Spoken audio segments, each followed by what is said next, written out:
ना इमरान की बहनों और उनके समर्थकों को जेल के अंदर जाने दे रहा है इमरान का हालचाल जानने के लिए। इसलिए सवाल उठ रहा है कि अगर इमरान खान जिंदा हैं तो उनका कोई वीडियो तस्वीर जारी कर दो। जेल प्रशासन को कौन रोक रहा है ऐसा करने से? क्या इसके पीछे मुनीर की बहुत बड़ी साजिश है? आज पाठशाला में मुनीर की साजिश की एक एक डिटेल के बारे में आपको बताऊंगा। साथ ही इमरान खान को लेकर पाकिस्तान में बवाल को लेकर एक एक तस्वीर दिखाऊंगा। इमरान खान को लेकर वहां की सरकार और जेल प्रशासन अब क्या खुलासा कर रहा है वो भी बताऊंगा। पाकिस्तान में इमरान खान के सही सलामत होने के पीछे इतना सस्पेंस क्यों बना रखा है? इसके पीछे मुनीर की साजिश क्या है, क्या मंसूबे हैं, आगे बताऊंगा। पहले पाकिस्तान में इमरान खान को लेकर मचे बवाल की कुछ तस्वीरें देखिए। पिछले कई दिनों से इमरान खान की बहनें और उनकी पार्टी के समर्थक उस अदियाला जेल के बाहर डटे हुए हैं जिसमें इमरान खान की हत्या की अटकलें लग रही। इमरान खान से मुलाकात की मांग को लेकर जेल के बाहर ही धरना दिया जा रहा है। मुनीर और शहबाज के खिलाफ लोगों का गुस्सा फूट रहा है। इमरान खान से मुलाकात की मांग पर अड़े उनके समर्थकों ने गदर काट रखा है और अब वो इमरान खान के साथ ही पाकिस्तान के सभी प्रांतों की मुनीर से आजादी की मांग कर रहे हैं। यानी पाकिस्तान में आजादी के नारे लग रहे हैं। मुनीर को तो तनाव होना चाहिए, वो चुप क्यों बैठा है? उसकी वजह आगे बताऊं। जैसे जैसे दिन गुजर रहे हैं इमरान खान के समर्थकों का गुस्सा भड़क रहा है। प्रदर्शन कर रहे लोग इमरान खान के लिए खून तक बहाने की बातें करने पर आ गए। पाकिस्तान में इस वक्त सर्दी का मौसम शुरू हो गया है। रावलपिंडी में 8 डिग्री सेल्सियस की ठंड है। इसके बीच भी इमरान खान की बहनें उनसे मुलाकात के लिए धरना दे रही हैं रात रात भर। इमरान की बहनों को सड़कों पर घसीटा गया, बदसलूकी की गई, यहां तक कि इमरान की एक बहन अलीमा को गिरफ्तार कर जेल भेज दिया गया। इतना सब होने के बाद भी इमरान से किसी को मिलाया नहीं जा रहा, इमरान के बारे में कुछ बताया नहीं जा रहा। इमरान की बहन अलीमा खान ने अब मुनीर को खुली चेतावनी दे दी कि इमरान खान को कुछ हुआ ना तो पाकिस्तान में आग लग जाएगी। क्या असीम मुनीर खुद चाहता है कि ऐसा ही बवाल हो, सड़क पर आग लग जाए? इमरान खान के समर्थकों और बहनों के बयान बता रहे हैं कि पाकिस्तान में भयंकर बवाल के हालात बन चुके हैं और मुनीर चाहे तो 1 मिनट में सब खत्म करवा दे। मुनीर चाहे तो किसी को भी जेल में इमरान खान से मिलवाकर तसल्ली करवा दे कि इमरान देखो जिंदा है। एक फोटो बाहर डाल दे, एक वीडियो डाल दे कि देखिए इमरान खान बोल रहे हैं कि मैं जिंदा हूं। लेकिन 3 दिन हो गए ऐसा नहीं हो रहा, और ऐसा इसलिए नहीं हो रहा क्योंकि मुनीर ऐसा करके पाकिस्तान में अपने लिए ऐसा माहौल बना रहा है जिसमें उसकी तख्ता पलट के अरमान पूरे हो जाए। पाकिस्तान में अगर हालात आउट ऑफ कंट्रोल हो गए, इमरान के समर्थकों ने खून बहाना शुरू कर दिया, तो फिर मुनीर के लिए सैनिक शासन लगाना आसान हो जाएगा। आप देखिए पाकिस्तान में किस तरह के हालात बन चुके हैं। मुनीर के इशारे पर पुलिस सेना की तरह काम करने लगी है। ये तस्वीरें जेल में बंद इमरान खान से मिलने पहुंचे खैबर पख्तूनख्वा प्रांत के सीएम सोहेल आफरीदी की, जिन्हें पुलिस के जवानों ने सड़क पर गिरा कर पीट दिया। सीएम को सोहेल आफरीदी इमरान खान की पार्टी के नेता हैं और उनसे मिलने अदियाला जेल पहुंचे थे। सोहेल आफरीदी का आरोप है कि मुनीर के इशारे पर पुलिस वालों ने उनकी पिटाई की और हालात बेकाबू करने के इरादे से यह सब किया गया। आप ये भी देखिए कि जैसे जैसे इमरान खान को लेकर गुस्सा भड़क रहा है, प्रदर्शन का दायरा रावलपिंडी में अदियाला जेल के बाहर से निकलकर इस्लामाबाद और पाकिस्तान के दूसरे शहरों तक पहुंचने लगा। वहां भी लोग इमरान खान के समर्थन में सड़कों पर उतरने लगे। कहा जा रहा है कि यह सब मुनीर के इशारे पर हो रहा है क्योंकि पाकिस्तान में मुनीर इसी तरह का बवाल भड़काना चाहता है। अब आप कहेंगे वो ऐसा क्यों चाहता है? क्योंकि पूरे पाकिस्तान में बवाल भड़केगा तो हालात बेकाबू होने के बहाने मुनीर की सेना मोर्चा संभाल लेगी और मुनीर को पाकिस्तान में मिलिट्री रूल लगाने का मौका मिल जाएगा। इसलिए जेल में बंद इमरान खान की मौत की खबरें फैलने के तुरंत बाद पीएम शहबाज शरीफ भी बहरीन के लिए निकल गए और पाकिस्तान में अब धीरे धीरे मुनीर की मिलिट्री रूल वाला प्लान एक्टिवेट होता दिख रहा है। नहीं तो कोई वजह नहीं है कि इतना बवाल हो रहा है, इतनी थूथू हो रही है दुनिया में और इमरान खान से किसी को मिलने ना दिया जाए 1 मिनट के लिए। आज जब इमरान खान की पार्टी के लोग और समर्थक इस्लामाबाद में हाईकोर्ट के बाहर प्रदर्शन के लिए पहुंचे तो मुनीर के जवान उन पर फायरिंग करने के लिए मुस्तैद नजर आए। हालांकि मुनीर की साजिश को इमरान खान के समर्थक भी समझ चुके हैं। पीटीआई के कार्यकर्ता कह रहे हैं कि इमरान खान को लेकर हो रहे प्रदर्शन की आड़ में मुनीर खतरनाक कांड करने की फिराक में। देखिए इमरान खान की पार्टी के लोग खुद कह रहे हैं कि जब इमरान खान का ऑर्डर आएगा तो हम बता देंगे कि हम क्या कर सकते हैं। यानी वो खुद मान रहे हैं इमरान खान जिंदा है, उनको भी पता है, वो अपनी पॉलिटिक्स कर रहे हैं और वो ये समझ रहे हैं कि मुनीर बहुत चालू है। वो चाहता है कि सड़क पे इतना तमाशा हो कि गोली चलाने का मौका मिले, गोली चले, लोग मरे और बवाल हो, उसके बाद सेना को उतार दो, कहो कि ए शहबाज तुमसे नहीं हो रहा, हटो। इसलिए ये पूरा ड्रामा चल रहा है 3 दिन से। मुनीर हालात आउट ऑफ कंट्रोल होने का इंतजार कर रहा है। आप देखिए पाकिस्तान की संसद में इमरान खान को लेकर झड़प होने लगी है। इमरान खान की पार्टी के सांसद उनसे किसी की मुलाकात ना होने देने पर सवाल उठा रहे हैं। मुनीर के प्लान पर शक इसलिए हो रहा है क्योंकि अगर इमरान खान अदियाला जेल के अंदर ही है और जिंदा है तो उनसे कोर्ट के ऑर्डर के बाद भी किसी को मिलने क्यों नहीं दिया जा रहा। करीब 1 महीने से जेल प्रशासन ने इमरान खान की हालत को लेकर कोई अपडेट तक जारी नहीं किया और उनका कोई वीडियो भी सामने नहीं आया। धीरे धीरे यह साफ होता जा रहा है कि इमरान खान को लेकर वो भी हो रहा है जो मुनीर के इशारे पर हो रहा है। पाकिस्तान के सोशल मीडिया पर मुनीर के AI जनरेटेड यानी आर्टिफिशियल इंटेलिजेंस से तैयार वीडियो वायरल हो रहे हैं जिसमें उसे इमरान खान की हत्या की जिम्मेदारी लेते हुए और पाकिस्तान को बर्बाद कर देने की बात कहते हुए दिखाया गया है। इतना तमाशा होने के बाद पाकिस्तान में जेल प्रशासन सिर्फ एक स्टेटमेंट जारी करता है कि ना इमरान खान ठीक है, उनको कहीं शिफ्ट नहीं किया गया, इमरान खान ठीक है। स्टेटमेंट, अरे फोटो तो दिखाओ, वीडियो तो दिखाओ, किसी को तो मिलवाओ। इसलिए शक गहराता जा रहा है कि यह सब हालात बिगड़ने देने के लिए खुद मुनीर जिम्मेदार है। अब उस क्रोनोलॉजी को समझना भी जरूरी है जिससे साफ हो रहा है कि पाकिस्तान में इमरान खान के बहाने मुनीर मिलिट्री रूल लगाने की तैयारी कर चुका है। पहले ऑपरेशन सिंदूर में भारत के हाथों पिटाई के बाद मुनीर ने खुद को फील्ड मार्शल बनवाया। उसके बाद मुनीर ने पाकिस्तान की डिप्लोमेटिक मामलों में दखल देना शुरू किया। विदेशी दौरों में शहबाज की जगह मुनीर का चेहरा चमकाया जाने लगा और अब तक मुनीर ने शहबाज के तख्ता पलट से पहले ही पूरी प्लानिंग के तहत खुद को पाकिस्तान का सुप्रीम लीडर बना लिया। फर्जी फील्ड मार्शल मुनीर ने अब पाकिस्तान के पहले CDF यानी चीफ ऑफ डिफेंस फोर्स का पद संभाल लिया।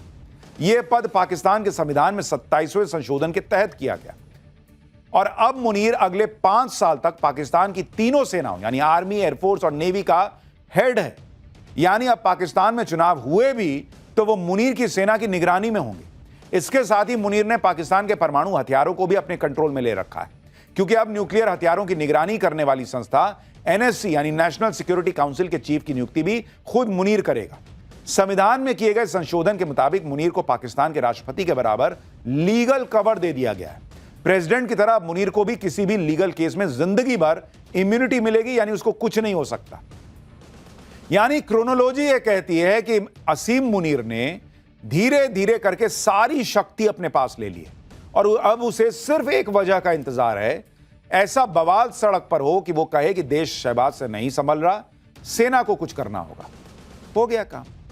जिस तरह से चर्चा हो रही है कि मुनीर ने ही तख्ता पलट का माहौल बनाने के लिए इमरान के मुद्दे को तूल दी है, ऐसे में इस बात से भी इनकार नहीं किया जा सकता कि अपने मंसूबों को पूरा करने के लिए मुनीर ने इमरान की हत्या भी करवा दी। मुनीर पर इमरान खान की हत्या करवाने का शक इसलिए भी गहरा रहा है क्योंकि जेल में बंद इमरान खान खुद इस बात की आशंका जता चुके थे। अंग्रेजी अखबार टेलीग्राफ को दिए एक इंटरव्यू में इमरान खान ने 1 साल पहले ही अपनी हत्या की साजिश को लेकर मुनीर पर सवाल उठा दिए थे। 2 मई 2024 को छपे लेख के मुताबिक इमरान खान ने कहा था कि सेना ने वो सब कुछ किया है जो वो कर सकते हैं, अब सिर्फ उनकी हत्या करना ही बाकी रह गया है। उन्होंने सार्वजनिक तौर पर कहा कि उन्हें या और उनकी पत्नी बुशरा बीबी को कुछ होता है तो जनरल असीम मुनीर इसके लिए जिम्मेदार होंगे। इसी साल जुलाई में इमरान खान ने लिखा कि हाल के दिनों में जेल में उनके साथ होने वाला कठोर व्यवहार और बढ़ गया है। यही रवैया उनकी पत्नी बुशरा बीबी के खिलाफ भी अपनाया जा रहा है। तो ये सारी चीजें बताती हैं कि ये पूरा कांड, इसके पीछे दिमाग तो मुनीर का है। अब देखिए पाकिस्तान कहां कहां तक जाता है। पाठशाला में हम अब आगे बढ़ रहे हैं और चल रहे हैं अगले चैप्टर की तरफ। कॉमेडियन कपिल शर्मा के कैफे पर फायरिंग करने वाला लॉरेंस बिश्नोई का आदमी कैसे धराया, उसने क्या क्या बताया, लॉरेंस के गुर्गे के हाथ में ऐसे हथियार और वो वीडियो कि पब्लिक पूछ रही कि कपिल शर्मा बाल बाल बच गए क्या। कॉमेडी किंग कपिल शर्मा के चेहरे पर महीनों बाद आज मुस्कान लौट आई। जिस खतरे और धमकी ने कपिल शर्मा की नींद उड़ा रखी थी, वो खतरा काफी हद तक टल गया है क्योंकि पुलिस के हाथ वो शख्स लग गया है जिसने कपिल शर्मा के कैफे पर फायरिंग करवाई थी। इसी के बाद से कपिल शर्मा को धमकियां मिलनी शुरू हो गई थी।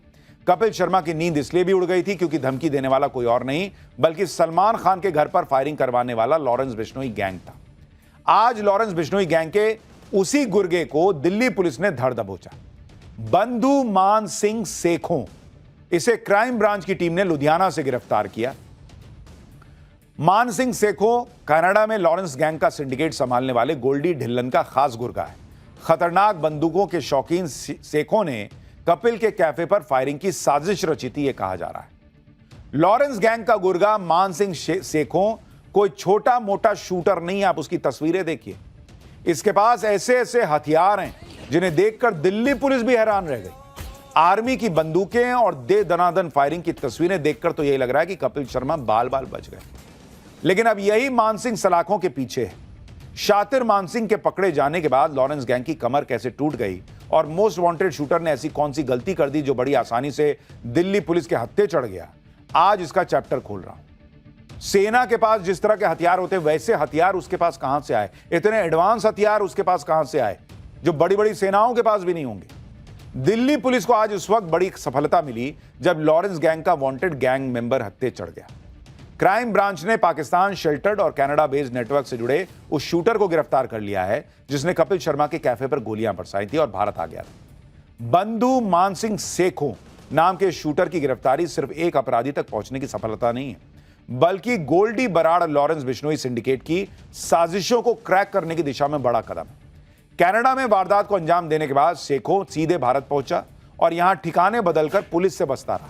क्राइम ब्रांच को उसके दिल्ली में छिपे होने की सूचना मिली थी, लेकिन पिछले 4 महीने से वो पकड़ में नहीं आ रहा था। आज उसने एक गलती कर दी जिसके बाद उसे एक खुफिया ऑपरेशन के तहत दबोच लिया गया। कनाडा में कपिल शर्मा के कैफे पर हुई फायरिंग के मामले में जो खुलासा हुआ है वो अब आपको बताता हूं। पुलिस के मुताबिक मानसिंह सेखों कपिल शर्मा के कैफे पर फायरिंग में शामिल होने के साथ साजिश में भी शामिल था। मानसिंह सेखों ने कपिल शर्मा के यहां फायरिंग करने वाले शूटर्स को हथियार और गाड़ी मुहैया कराई थी, लेकिन कनाडा पुलिस ने उस गाड़ी की पहचान कर ली जिस गाड़ी से कपिल शर्मा के कैफे पर शूटर फायरिंग करने आए थे। जब कनाडा में मानसिंह पर कनाडा पुलिस का शिकंजा कसने लगा तो मानसिंह सेखों 23 अगस्त को भागकर इंडिया आ गया। भारत आने के बाद मानसिंह सेखों अपने ठिकाने बदलकर पुलिस से बचता रहा। दिल्ली क्राइम ब्रांच का कहना है कि सेखों लंबे समय से भारत और कनाडा के गैंगस्टर्स के बीच लिंक के तौर पर काम कर रहा था। वो गोलीबारी, उगाही और धमकी जैसे मामलों में शामिल रहा। लेकिन आप देखिए, मानसिंह सेखों कोई बड़ा गैंगस्टर नहीं है, वो तो गोल्डी ढिल्लों का हैंडलर है और उसके पास जो हथियार दिख रहे हैं वो तो गजब ही है।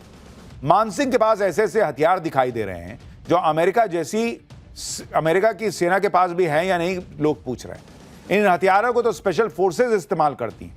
आम लोगों ने तो ऐसे हथियार सिर्फ फिल्मों में देखे होंगे, लेकिन मानसिंह के पास तो ऐसे ऐसे हथियारों का जखीरा था। बताया जा रहा है कि मानसिंह सेखों नई नई बंदूकों का शौकीन है। कनाडा में उसके फायरिंग करने वाले कई वीडियो हैं। देखिए कैसे वो आधुनिक बंदूकों से फायरिंग करता हुआ नजर आ रहा है। बताया जा रहा है कि हथियारों का यह जखीरा मानसिंह और उसके गैंग के पास टर्की, पाकिस्तान, जर्मनी, फ्रांस के जरिए तस्करी करके पहुंचते थे और ऐसे हथियारों को शो ऑफ करके ये लोग वसूली का धंधा चलाते थे। बंदूकों का शौक और शो ऑफ की बीमारी ही मानसिंह सेखों के काल बन गई। भारत आने के बाद उसने एक गलती की और दिल्ली पुलिस ने उसे धर दबोचा। भारत आने के बाद मानसिंह सेखों का लुका छिपी का यह खेल ज्यादा दिन नहीं चला। मानसिंह के बारे में दिल्ली पुलिस को इनपुट तो था, लेकिन उसकी सही लोकेशन नहीं मिल रही थी। इस दौरान दिल्ली पुलिस क्राइम ब्रांच ने हथियारों की तस्करी करने वाले एक ग्रुप को पकड़ा। पूछताछ में पता चला कि उन्होंने एक हथियार लुधियाना में मानसिंह को दिया है। दिल्ली पुलिस को जब कंफर्म हो गया कि यह वही मानसिंह है जिसकी तलाश है, तो मानसिंह सेखों को दिल्ली क्राइम ब्रांच की टीम ने लुधियाना से खुफिया ऑपरेशन के तहत दबोच लिया। दिल्ली पुलिस के मुताबिक मानसिंह सेखों सीधे गोल्डी बराड़ के संपर्क में था। गोल्डी बराड़ लॉरेंस बिश्नोई गैंग का अहम हिस्सा है और पिछले कुछ समय से भारत और कनाडा में जबरन। For more of such videos, do like, share and subscribe to ET Now Swadesh.